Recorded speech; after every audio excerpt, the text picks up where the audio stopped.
Hey everybody, I am back. I'm going to be reading entries for August 18 from Hope for Today, Courage to Change, and One Day at a Time in Al-Anon. And the August 18 page is page 231. So my first one will be from Hope for Today, August 18th. Here goes. Steps 4 and 5 healed my shame. Steps 6 through 8 healed my guilt. Shame is about my thoughts and feelings, my inner self. My shame says that who I am is not okay. Guilt is about my words and actions, my outer self. My guilt says that what I do is not okay. Before Al-Anon, I dragged around so much shame and guilt, I couldn't imagine that these emotions ever would help me. I didn't know shame and guilt could warn me when my behavior was incompatible with my values. In my alcoholic family, I didn't learn healthy, consistent values. Shame and guilt were used to punish and control me. I ended up feeling ashamed and guilty about almost everything. Al-Anon and my sponsor helped heal my shame by providing a safe atmosphere in which to share my thoughts and feelings. When I took my 4th and 5th steps with my sponsor, I received the gift of having someone I trust and respect see my whole self and love me anyway. I never dreamed this would happen. The 6th through 9th steps healed my guilt by giving me guidelines so I could identify my part in situations, discern my mistakes, and make amends. Now that I've admitted my mistakes and shortcomings to God, to myself, and to another human being, my normal feelings of guilt and shame guide me in step 10, where I continue to take personal inventory. Those uncomfortable emotions let me know that I may have said or done something contrary to the values I've developed in Al-Anon. Then I can make appropriate amends to protect my self-esteem. Thought for today. Have I considered that normal feelings of shame and guilt might help my recovery instead of hinder it? Quote, "What we do with our feelings and how we respond to them is what's important. Alateen shows me how to respond." And that quote is from Alateen's 4th Step Inventory, page 32. Alright, so I guess I'm going to start talking about what I just read because that might be a lot more helpful to some readers here, especially ones that don't have the book with them.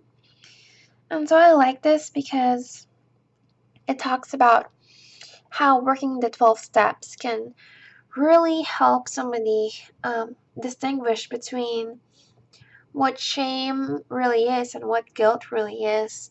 It says here that shame is about my thoughts and feelings, which is my inner self. Guilt is about words and actions, which is outer self.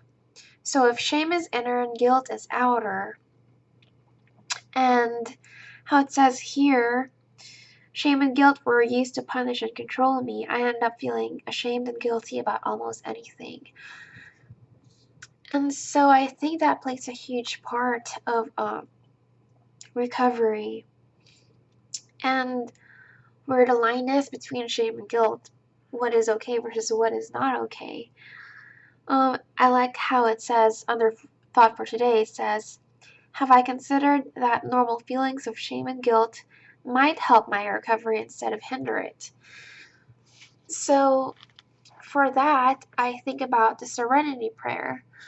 So the Serenity Prayer says, the whole prayer basically, at least a part of it that we say in 12-step meetings are, God, grant me the serenity to accept the things I cannot change, the courage to change the things that I can, and the wisdom to know the difference.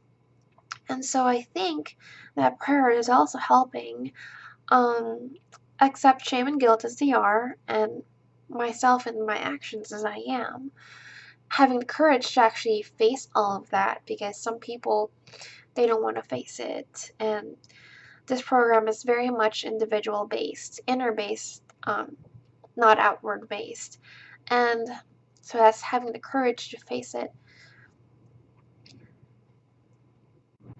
and to change the things I can. So that is where implementation of the steps really come about. No, accepting that, it basically sets me free from shame and guilt, and instead of being negative, turning that into positive. And how does one turn that into positive? It's basically working the program, healing, accepting, taking that personal inventory, and basically taking responsibility and knowing what my boundaries are, with my emotions and with my behaviors and with my feelings, knowing that feeling is okay, emotions is okay.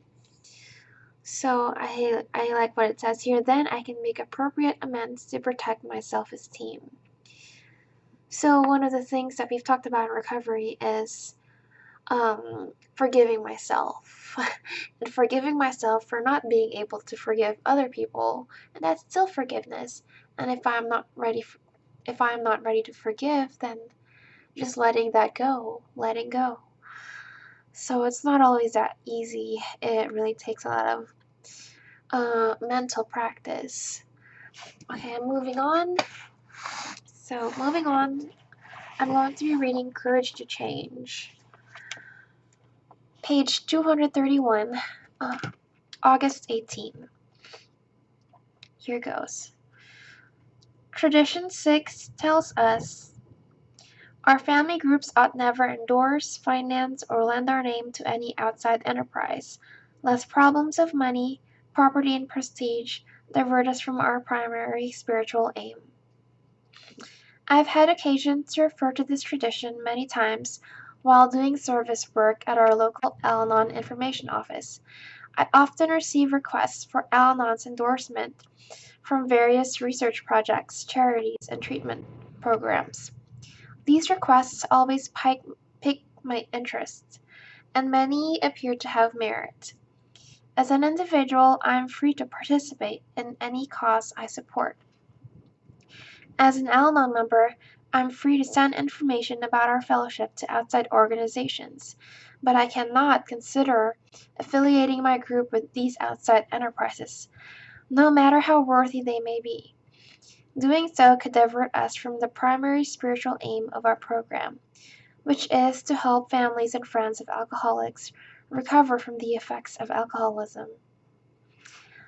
Today's reminder. I come to Al-Anon to receive the spiritual benefit of the meetings, principles, and fellowship. I wish to do my part to see that we are not diverted from our primary aim. Quote, we must always remember why we are here, and never use the group to promote our pet projects or our personal interests in outside causes. That is from the 12th Step and 12 Traditions for Al-Anon. So this reading talks about Tradition 6, which is, I'm going to read Tradition 6 again. Our family groups ought never endorse, finance, or lend our name to any outside enterprise, lest problems of money, property, and prestige divert us from our primary spiritual aim. So basically, it talked about that tradition, and this group is very much anonymous, and just like AA, Al-Anon has its own 12 traditions and 12 steps, and we all do our best to abide by them. Moving on to the One Day at a Time in Al-Anon book, page 231 as well. August 18th. Here we go. Some of us had a long list of grievances against the alcoholic, especially while the drinking was still active.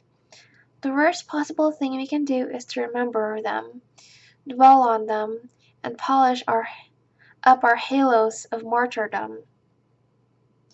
The very best we can do is to erase them from memory, so each new day becomes an opportunity to make things better. It is not my assignment to keep an inventory of my spouse's faults and misbehaviors. My task is to watch for my own and root them out, so that what I say and do will help to make things better for me and for my family. Today's reminder: storing up grievances is more than a waste of time. It's a waste of life that could be lived to greater satisfaction. If I keep a record of oppressions and indignities, I am restoring them to painful reality. I've found they're surprisingly easy to forget once I start using the Al-Anon program each day. Quote, "The horror of that moment," the king said, "I shall never forget." "You will, though," said the queen, "if you don't make a memorandum of it." That quote is from Lewis Carroll, Through the Looking Glass. Alright, I like this reading. It's about basically not making a list of somebody's faults and past grievances and debts against you. Basically avoiding resentment altogether. So the big book talks about resentment, and it says that resentment is one of the biggest enemies that gets in the way of the light, that gets in the way of sanity and serenity, since a lot of people count their spouse's grievances and keep track, make a list of resentments and people that they have resentments. I know that's part of the fourth step, and it's just good to be aware of that because, yeah, alcoholism has a huge effect. As human beings, we are fallible, and being human in itself can be painful because we have memories, and no one is perfect. And it says here, the worst possible thing we can do is to remember them, dwell on them, and polish up our halos of martyrdom. So I like how these books, they talk about self-pity, honesty with the self, humor, humility, detaching with love, crisis, dealing with crises. So if you have not bought an Al-Anon book, I strongly recommend that you do, because in the back, when you look at the back, you look at the index, and there's a whole bunch of subjects about different things, such as anger, compassion, complacency, changing what you can, blame, and all of that, tension relievers, and that corresponds to pages that has different dates on them, and it really helps with trying to put things into perspective and just living a healthier and a saner life and not doing things over and over again and getting nowhere, which is insanity. So thank you so much for listening to me read these. You can play back anytime to re-listen to these messages from Al-Anon books, Hope for Today, Courage to Change, and One Day at a Time. Thank you so much for listening, and may you have a great day. I try to keep up with these readings as much as I can, so I know I missed the past couple days. I've been living a busy life and trying to implement the program as much as I can. Again, please hit subscribe if you want to listen to more readings. It's nighttime, It's like really, really early in the morning, actually. So hit subscribe and may you experience, may you listen. If you go to meetings, you will hear a lot of experience, strength, and hope. And there are a lot of Al-Anon meetings out there. If you go to one meeting and it's not your cup of tea, there are other meetings out there. Don't de-stress because, well, I guess I'm one of the lucky ones. The first meeting I went to, it was a pretty healthy meeting. There are a pretty good amount of people, but I understand that some meetings are super small and they might not fully embody what Al-Anon is supposed to be. Some meetings are there's a little bit more, um, I know meetings should be a safe place for us to vent and to get recovery, but I noticed that some meetings are more positive than other meetings, and some meetings are more in tune with the Al-Anon traditions and steps and the warranties, and others are less attuned to them. So don't give up. There's always hope. Again, have a great day. Bye.